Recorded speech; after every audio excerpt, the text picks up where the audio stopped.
Perfect spirituality and neo-humanism. Today's topic of discussion is perfect spirituality and neo-humanism.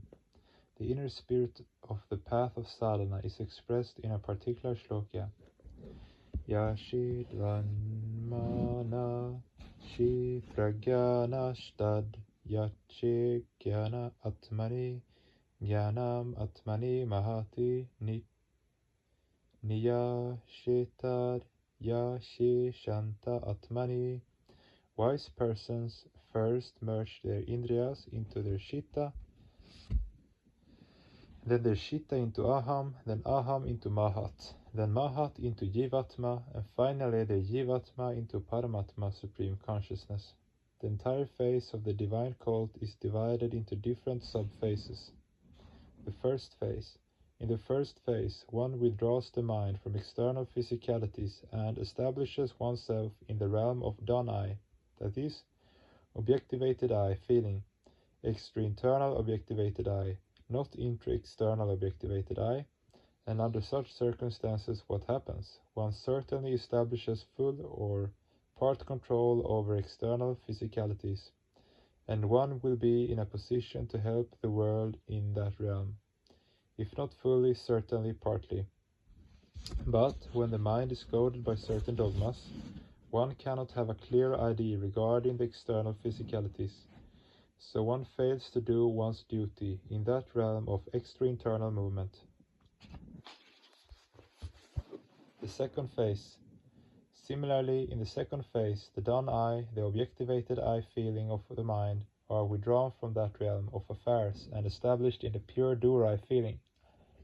Under such circumstances, it is quite natural that we feel all the pains and agonies, all the pleasures and joys of the human mind, and help the world accordingly, help the entire world, not only the living world, but both the animate and inanimate worlds, and become assets to human society. That is, such people's approach must be neo-humanistic. But if the mind is not pure, if it is amalgamated by dogma, then certainly, even if such persons are spiritual aspirants, they cannot be assets to human society. The very approach is defective. The approach is not pure. Even if they do sadhana for 20 hours out of 24 hours in a day, you can be sure that their sadhana is not on the right path, because theirs is not the path of neo-humanism. It is a defective path. It is a path rent by dogmas. The third phase. And the third phase is when the ego is merged in the pure I feeling. In this way, a personal ego, rather all the egoism of an individual, is withdrawn from the world, and one is established in the pure I. Under such circumstances, we may expect that such a person will feel the charm of all human lives, the charm of all living creatures, or rather the charm of living of the entire universe. And you know, this charm of living is not only associated with flora or fauna, but is associated with all beings, even inanimate objects, gold, iron, water, and everything, because everything is moving in this universe, everything is dancing to the rhythm of Paramapurusha.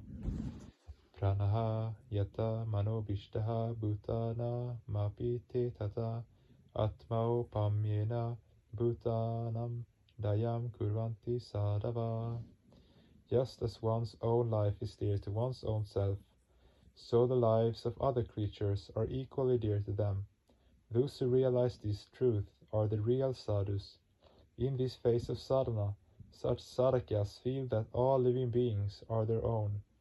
In sympathy with the joys and sorrows of all living beings, they help all creatures. But where such a mentality is wanting, where there is such a mental defect or defect in the approach is not neo-humanistic. Where such a mentality is wanting, where people are guided more by aham tattva, doer-I ego, they say, I am doing, I am giving. This was done by me, that was done by me, and so on. The higher faculty of Mahatattva, pure I feeling, is not affected by any sense of ego or vanity. Though people at this stage are moving on the path of sadhana, still there is some defect in them. Their minds do not inspire the lives of others, Their minds do not touch the minds of others.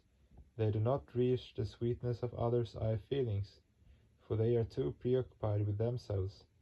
Their approach is defective. Their path is not the path of new humanism.